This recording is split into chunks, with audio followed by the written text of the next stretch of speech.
बिहार विधानसभा चुनाव से पहले एनडीए में महाभारत शुरू हो गया है।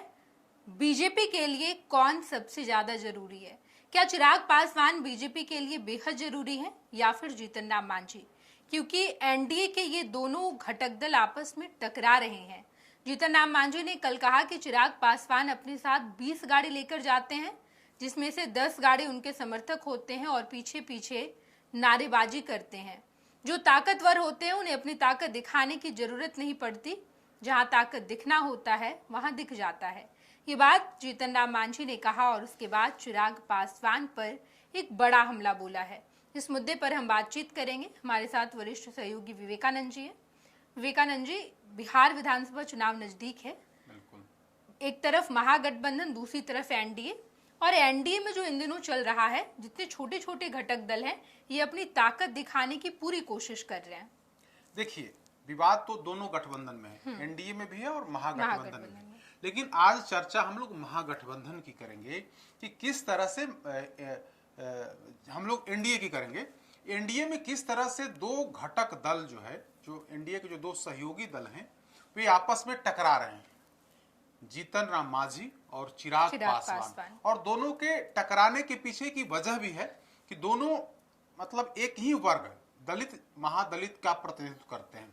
दोनों का वोट जो है, चिराग पासवान की अपनी जाति का वोट है, पासवानों का वोट है। तो जीतन राम मांझी मुसहर भुइयां की जो राजनीति करते हैं, कहते हैं कि 22 जातियां हैं दलितों में और महादलितों को मिला करके, उसमें से हम 18 जाति की राजनीति करते हैं, यानी कि 4 जाति को छोड़ दिया जाए जिसमें पासवान भी है, तो बाकी जो गरीब गुरबे लोग हैं हम उसकी राजनीति करते हैं, जिसकी बिहार में बड़ी संख्या है, बड़ी आबादी है। जबकि जो चिराग पासवान है वे अपनी जाति यानी कि पासवान जाति का प्रतिनिधित्व करते हैं, ऐसा कहा जाता है। तो बिहार में चुनाव है, बिहार में चुनाव है और दोनों दल एनडीए के पार्ट हैं, एनडीए के सहयोगी दल हैं। अब एनडीए में अधिक ताकतवर कौन है, इसको लेकर के मतलब दोनों दलों के नेता जो है सो पूरी ताकत लगाए हुए हैं कि बीजेपी हमें ज्यादा भाव दे। क्योंकि अगर आज से ताकत नहीं लगाएंगे तो फिर जब चुनावी टेबल पर बैठेंगे, जहां पर सीटों का बंटवारा होना है, तो वहां पर कमजोर स्थिति हो जाएगी। तो चिराग पासवान तो मुख्यमंत्री बनने निकल पड़े हैं। वे कहते हैं, उनकी पार्टी की तरफ से कहा जाता है कि बिहार बुला रहा है, बिहार बड़ी जिम्मेदारी के लिए इंतजार कर रहा है कि चिराग पासवान को बड़ी जिम्मेदारी दी जाए। खैर, वो अलग इशू है। बिहार में कौन लोग बुला रहे हैं या तो चिराग पासवान और उनके जीजाजी जो हैं वो वही बता सकते हैं। लेकिन जिस तरह से कल जीतन राम मांझी ने चिराग पासवान पर बड़ा हमला बोला, बिना नाम लिए चिराग पासवान की पूरी पोल खोल दी, चिराग पासवान का जो हौवा है, जो आडंबर है, उस पर से कहीं ना कहीं पर्दा हटा दिया है। साफ तौर पर उन्होंने कहा, जीतन राम मांझी ने साफ तौर पर कहा कि काफिला चलता है, काफिले में अगर 20 गाड़ी होती है तो उसमें से 10 गाड़ियों में नारा लगाने वाले लोग बैठे होते हैं, यानी कि जब वे आगे बढ़ते हैं तो पीछे पीछे नारा लगाने वाले लोगों को भी साथ लेकर के चलते हैं। यानी कि माहौल बनाने की कोशिश चिराग पासवान की तरफ से की जाती है, यह बताने की कोशिश की जाती है कि उनकी लोकप्रियता बहुत ज्यादा है, जबकि हकीकत यही है कि कोई लोकप्रियता वगैरह नहीं है। अगर जो ताकतवर होता है उसको बताने की जरूरत नहीं पड़ती है, बल्कि लोग जानते हैं कि हाँ, फलाना व्यक्ति, फलाना पार्टी ताकतवर है। अगर कोई व्यक्ति दिखा रहा है कि हमारी अपनी ताकत दिखा रहा है तो समझिए कि वह कमजोर है।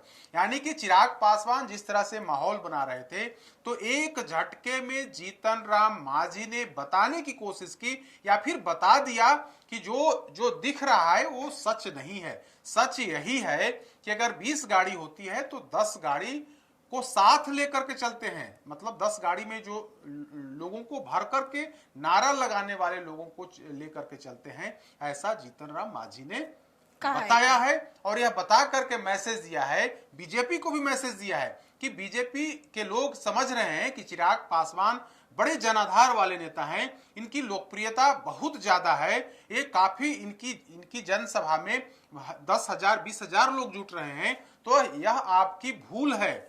और कहीं ना कहीं चिराग पासवान को तो कटघरे में खड़ा किया ही है, चिराग पासवान के मिशन की हवा निकाली है। जीतन राम मांझी ने बीजेपी को भी आईना दिखाया है कि आप जिसे बड़ा नेता समझ रहे हैं, आप जिसे बड़ा जनाधार वाला नेता समझ रहे हैं, हकीकत में वो वैसा है नहीं, बल्कि भीड़ जुटाई जाती है। जो भी भीड़ 10,000 या 5,000 भीड़ चिराग पासवान की सभा में जुटती है, वो भीड़ वोट में परिणत नहीं होगी, बल्कि खरीद करके या फिर बुला करके वो भीड़ जुटाई जाती है।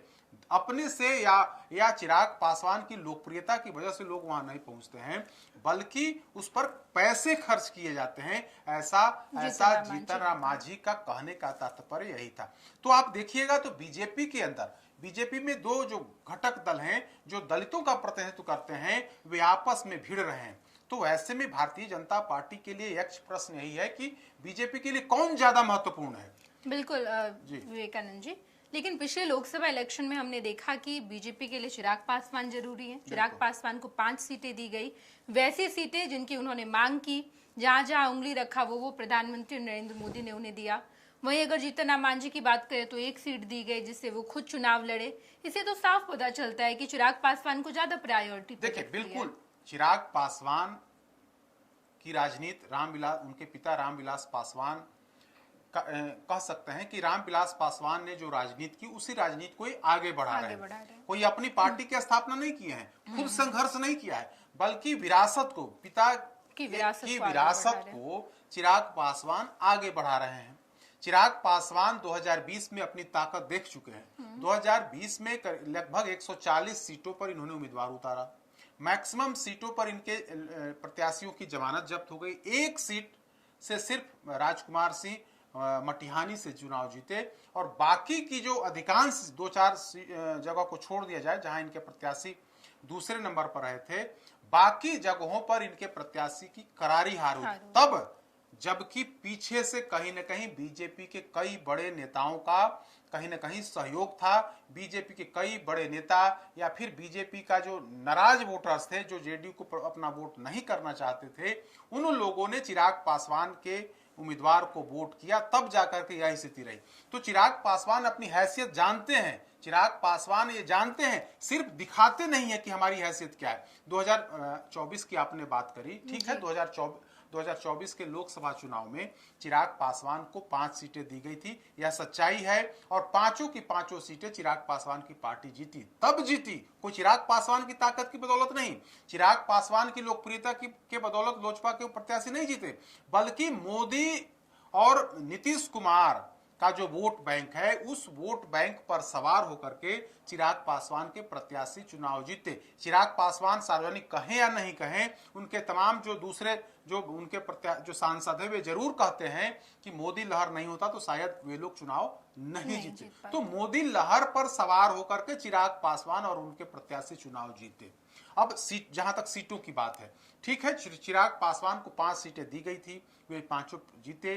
जीतन राम मांझी को 1 सीट दी गई थी। कल यह भी दर्द उनका छलका और कहा कि जब समझौता हो रहा था तब कहा गया था कि आपको लोकसभा की 2 सीटें दी जाएंगी और राज्यसभा की 1 सीट, तो कुल मिलाकर के 3 सीट देने की बात हुई थी। अमित शाह की तरफ से कहा गया था कि आपको 3 सीट, 2 लोकसभा की और 1 राज्यसभा की सीट दी जाएगी।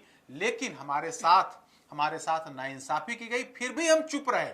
जीतन राम मांझी यह कहते हैं कि फिर भी हम चुप रहे, हम समय आने पर अपनी बात रखेंगे या बात रखे भी हैं, ऐसा जीतन राम मांझी ने कहा है। तो अब चुनाव है, तो चुनाव के दौरान बीजेपी के लिए दोनों जरूरी हैं। चिराग पासवान भी जरूरी हैं, क्योंकि चिराग पासवान, जो पासवान वोटर्स हैं, वो लगभग 4-5% के आसपास पासवानों की आबादी है और उनके वोटर्स हैं। और कहीं ना कहीं चिराग पासवान की पार्टी जिधर रहती है उसमें से मैक्सिमम वोट उस गठबंधन को जाता है, यह भी सच्चाई है। 50-60% वोट जो है उस गठबंधन को जाता है। तो बीजेपी के लिए चिराग पासवान भी जरूरी है, बीजेपी के लिए जीतन राम मांझी भी जरूरी है। जरूरी इसलिए है क्योंकि मगध क्षेत्र में आप देख लीजिए, या फिर आपको देख लीजिए कटिहार के इलाके में, उधर मुसहर और भुइयां की जो बड़ी आबादी है, वो आज भी मतलब बड़ी आबादी है। ठीक है, 100% वोट परिणत नहीं करा पाते हैं हर इलाकों में जीतन राम मांझी, लेकिन अब जीतन राम मांझी अपनी जाति अपने जमात के नेता जरूर बन गए हैं। तो ऐसी स्थिति में बीजेपी के लिए चिराग पासवान भी जरूरी है, बीजेपी के लिए जीतन राम मांझी भी जरूरी है। और जब सीट का बंटवारा होगा तो दावे चिराग पासवान की तरफ से आज की तारीख में जो भी कर लिए जाए, दावा तो यह भी किया जा रहा है कि मुख्यमंत्री के प्रत्याशी हैं, इस तरह से माहौल बनाया जा रहा है।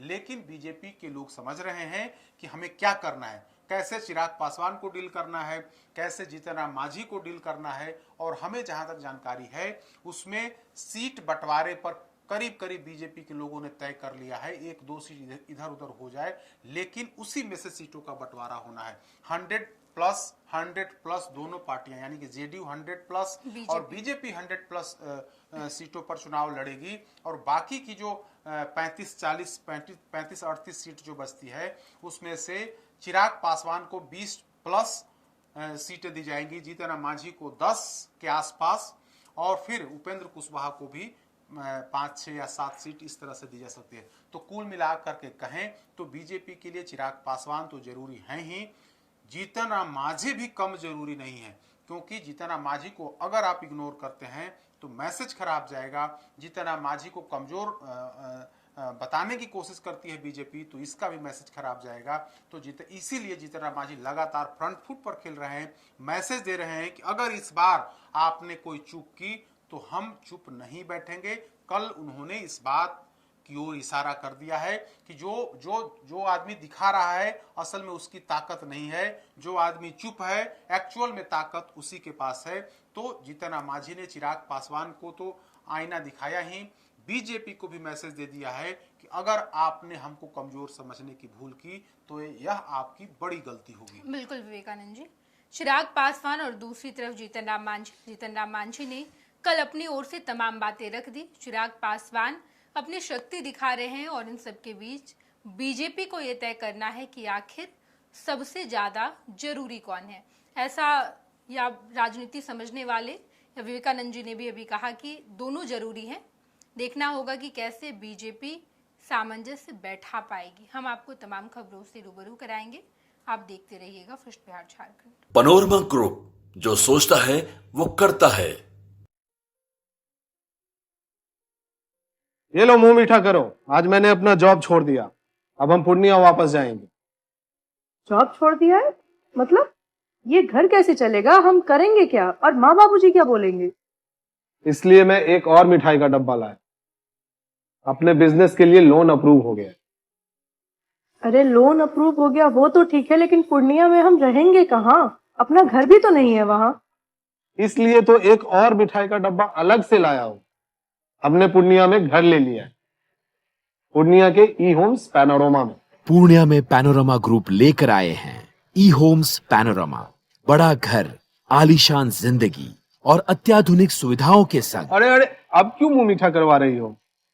क्योंकि हम घर वापसी जो कर रहे हैं। घर वापसी की खुशी पूर्णिया में ई होम्स पैनोरमा के संग। E Homes Panorama, luxurious lifestyle redefined.